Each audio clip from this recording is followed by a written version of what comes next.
وضو کرنے کا سنت طریقہ۔ بسم اللہ الرحمن الرحیم۔ السلام علیکم ناظرین، اس ویڈیو میں ہم آپ کو وضو کرنے کا سنت طریقہ سکھائیں گے۔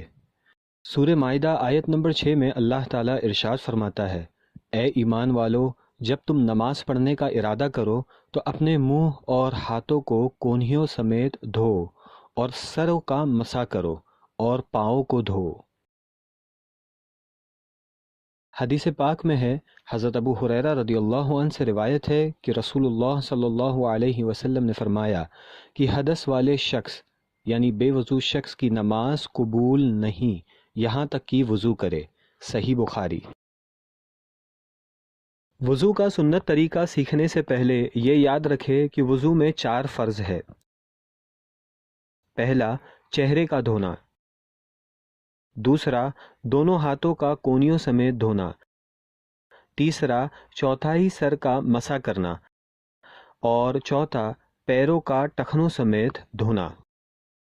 اب دل میں یہ ارادہ کر لیں کہ میں نماز یا قرآن یا اللہ کی رضا کے لیے وضو کر رہا ہوں، اور بسم اللہ کہتے ہوئے شروع کرے۔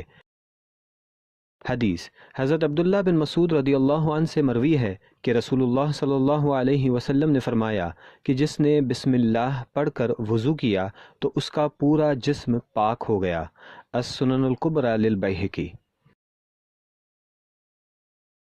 وضو شروع کرنے سے پہلے مسواک کرنا سنت ہے۔ حدیث پاک میں ہے، حضرت ابو ہریرہ رضی اللہ عنہ سے روایت ہے کہ رسول اللہ صلی اللہ علیہ وسلم نے فرمایا کہ اگر میں اپنی امت پر بوجھ نہ سمجھتا تو ان کو ہر وضو کے وقت مسواک کرنے کا لازمی حکم دیتا۔ مسواک منہ کی طہارت کا ذریعہ ہے اور رب کی رضا کا سبب ہے۔ صحیح البخاری۔ اور یہ بھی یاد رہے کہ تمام اعضاء کو داہنے طرف سے شروع کرنا سنت ہے۔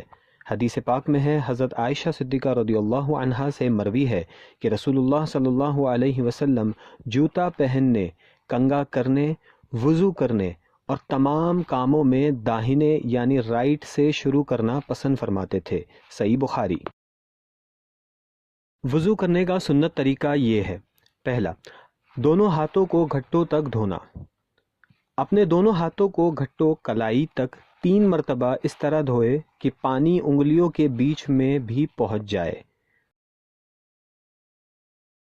دوسرا، کلی کرنا۔ اب 3 بار کلی کرے کہ ہر بار منہ کے ہر پرزے پر پانی بہہ جائے، اور غرارہ بھی کرے کہ پانی حلق تک پہنچ جائے۔ تیسرا، ناک میں پانی چڑھانا۔ پھر اپنے داہنے ہاتھ سے 3 بار ناک کے اندر ناک کی جڑ تک پانی پہنچائے اور بائیں ہاتھ سے ناک صاف کرے۔ چوتھا، چہرہ دھونا۔ یہ فرض ہے۔ پھر 3 بار پورے چہرے کو پیشانی سے ٹڈی تک اور ایک کان سے دوسرے کان تک دھوئے۔ پانچواں، کونیوں سمیت دونوں ہاتھ دھونا۔ یہ فرض ہے۔ اپنے داہنے ہاتھ کو کونیوں سمیت اس طرح دھوئے کہ کوئی جگہ سوکھی نہ رہ جائے اور ہر حصے پر پانی پہنچ جائے، اور پھر بایاں ہاتھ دھوئے۔ اس طرح 3 بار کرے۔ چھٹا، سر کا مسح کرنا۔ یہ بھی فرض ہے۔ 1 مرتبہ ہاتھوں کو گیلا کر کے سر کے چوتھائی حصے پر مسح کرے۔